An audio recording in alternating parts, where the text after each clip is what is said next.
Magandang gabi po, boss. Kumusta po kayo? Ako po.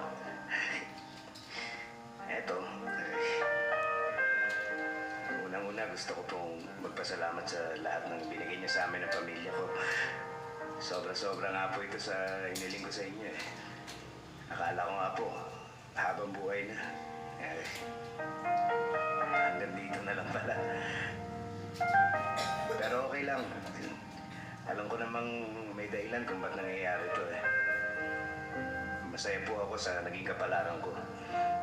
Dahil po sa binigay nyo, alam kong magiging maginhawa ang buhay ng mga maiiwan ko.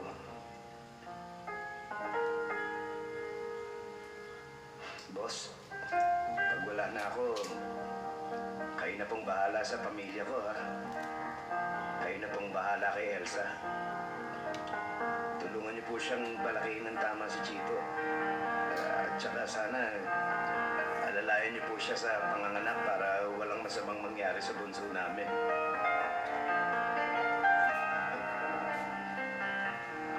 Boss, pasensya na. Aaminin ko, medyo masama ang loob ko eh. Kasi hindi ko inaasahang hindi ko na makikita yung anak namin eh.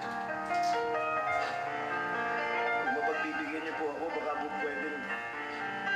pwedeng tugtungan niyo pa ng konti yung buhay ko. Boss.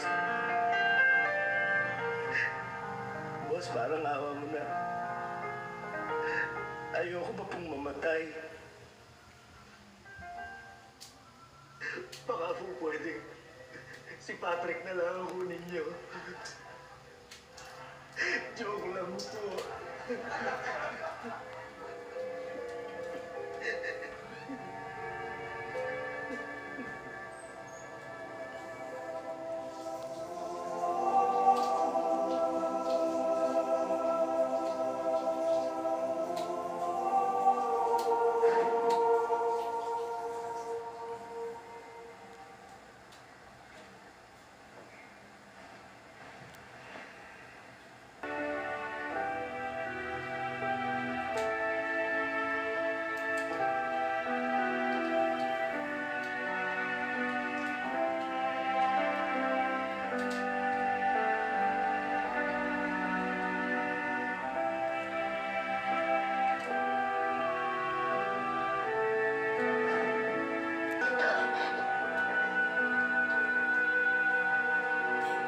Elsa! Toy! Elsa, magaling na ako! Well, it seems na nawala na lahat ng simptomas ng sakit ni Pepito.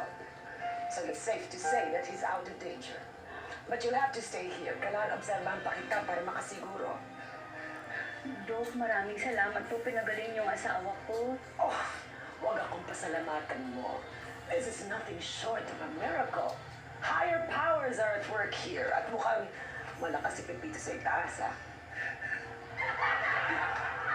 So, iwan ko na muna kayo, eh?